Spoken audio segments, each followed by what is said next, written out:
Quand vous me voyez, il ressemble à une belle personne. Ça vous ne pensez même pas que je peux avoir ça. Mais je pouvais prendre ça, faire autre chose. Pour ceux qui m'ont connu, l'ancienne chaise là, c'était trouillé, vous avez vu ça? C'était percé. C'est-à-dire, si vous rentrez chez moi, si on vous dit que lui là c'est un homme de Dieu, vous n'allez pas croire.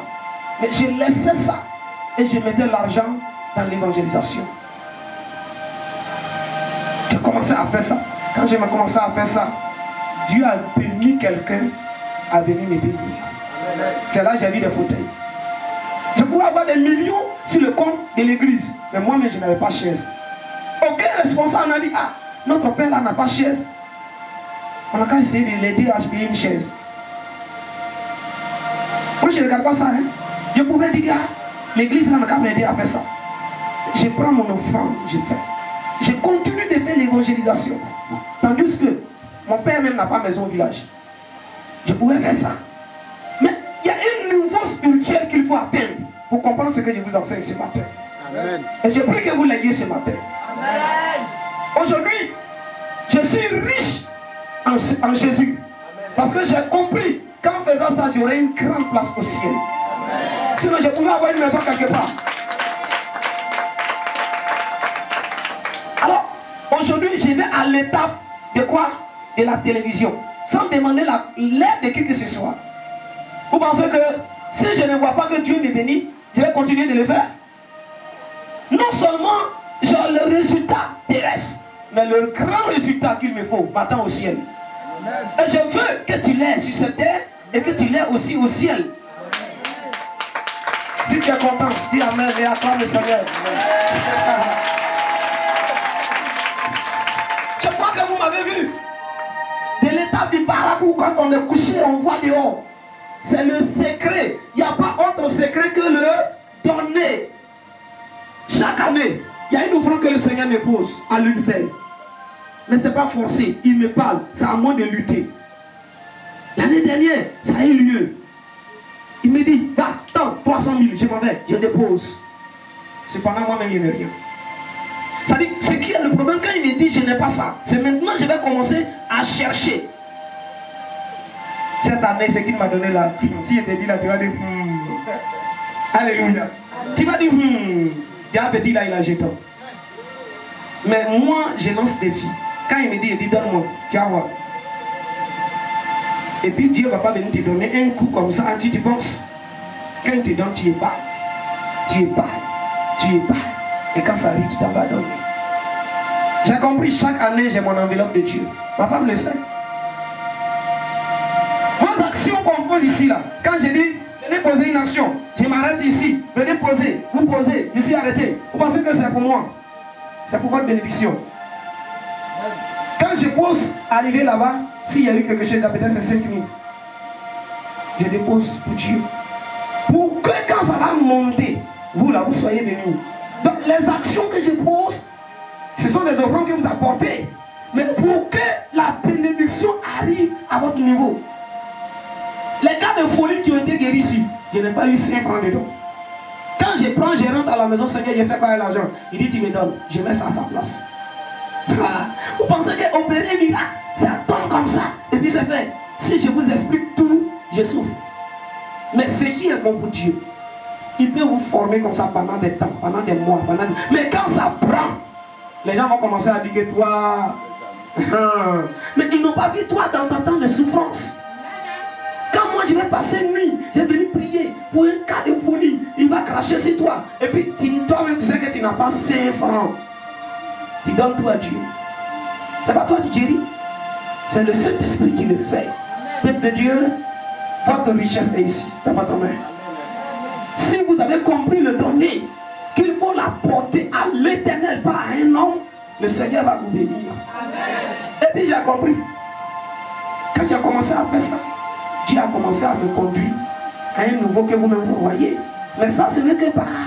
Il va m'élever encore parce que je continuerai de le provoquer. Est-ce que tu veux provoquer Dieu ce matin? Amen. Il faut le provoquer. Il faut le provoquer. Tu es là. On dit aux évangélisations, tu vas pouvoir faire une offrande à Dieu. Ah, mon frère, ma soeur, moi, comme je ne peux pas partir, prenez un 50 000, prenez un 10 000, prenez un 200 000. Allez-y vers l'évangélisation. Dieu te bénira. Parce que tu as pensé à l'avancement de l'œuvre de Dieu. Ces offrandes-là, c'était pour aller faire quoi? Pour coudre les habits des hommes de Dieu. Et aussi bâtir un temple à l'éternel Dieu. Je vais vous te donner un conseil. Tu vois une église qui est en construction. Je ne dis pas d'aller participer dans la franc-maçon. Église de Jésus-Christ. Tu sais qu'il y a bon témoignage là-bas. Tu sais qu'il prêche grand Jésus. Si tu as un paquet de ciment, après, il faut pas aller le tourner. Tu vas voir ce que Dieu va faire dans ta vie. Si les habits ils sont dans le construire, ils ont besoin de tôle. Tu peux payer 10 feuilles de tôle. Paye, il va déposer. Tu vas voir. Si tu ne veux pas, donne l'argent en espèces à celui qui est chargé de l'organisation, de la construction, comme ça. Tu vas voir. Dieu va te bénir. Tu n'es pas de cette communauté, mais si tu sors, mets cela en pratique dans ton église et tu vas voir. Le Seigneur va commencer à te bénir. Ça, c'est le secret de la réussite. Vous pensez que c'était en vain que Dieu a frappé lui là, Ananias, des morts? Tout le monde apporte l'offrande. Tout le monde apporte l'offrande. Lui, il mange.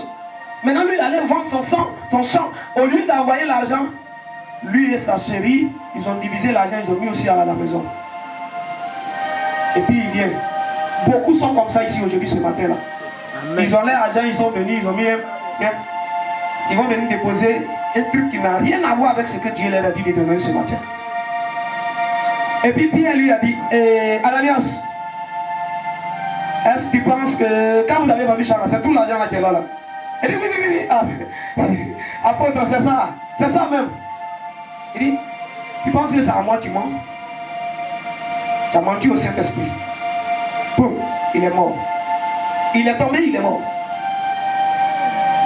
Il dit, allez l'enterrer. Allez-y l'enterrer. Ils sont partis l'enterrer. Sa femme a fini de faire cuisine. Les gros morceaux de bœuf là, il a payé pour mettre dans sauce là. Avec l'argent, il a volé pour garder là-bas. Il arrive, Madame Ananias, est-ce que quand vous avez vendu ce champ là, c'est tout? Il dit, oui, c'est ça, c'est ça, apôtre. L'argent même là, le gars n'a pas donné tout l'argent là-haut. Il dit, ok, voici ton mari, ils sont allés l'enterrer. Ceux qui sont partis l'enterrer là, c'est eux qui arrivent là. Toi aussi, tu les suis. Boum, elle est tombée. Parce que ils ont volé Dieu. Est-ce que tu n'as pas volé Dieu quelque part? Les grandes choses que Dieu fait pour toi, il voit que tu peux soit être reconnaissant à Dieu ce matin. Amen, amen. Et ton esprit est ouvert ce matin, n'est-ce pas? Voilà. Donc, si tu voles Dieu, tu fermes. Aujourd'hui, la miséricorde de Dieu est tellement là que tu ne vas pas mourir parce que tu n'as pas donné l'offrande que Dieu t'a mis en cœur, mais ça ferme tes affaires, les portes. Tu ne vois pas un peu? Voilà, tu ne vas pas mourir, hein? Mais tel que Dieu a voulu te bénir là, ça ne se passe pas comme ça encore. Ça diminue. Donc c'est toi-même, souvent tu combats tes affaires. Nous allons toucher un autre point prochainement. Alors ce matin, j'aimerais que nous soyons dans le même état d'esprit. Enlevons l'esprit de pauvreté dans notre esprit. On n'a rien. Ah non, nous-mêmes on a bien créé. Et puis prenons ça vilain comme ça. Oh, si les humains commencent à produire, on va appeler ça simili-créé. Ça veut dire c'est choco maintenant. On met ça dans nos têtes. Et on met 100 francs. Non, on n'a rien.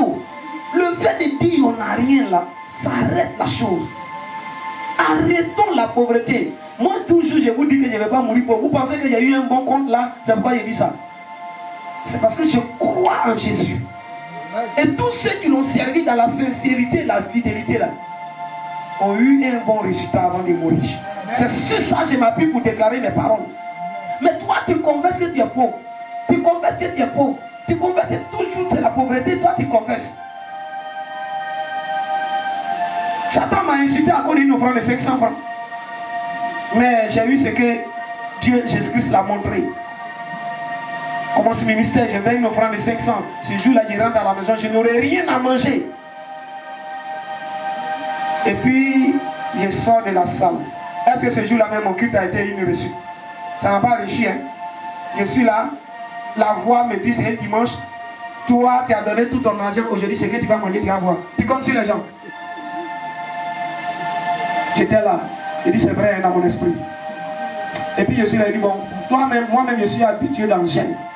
Donc si ça chauffe, il y a 3 jours de gêne sec. Donc c'est ce qui me fatigue.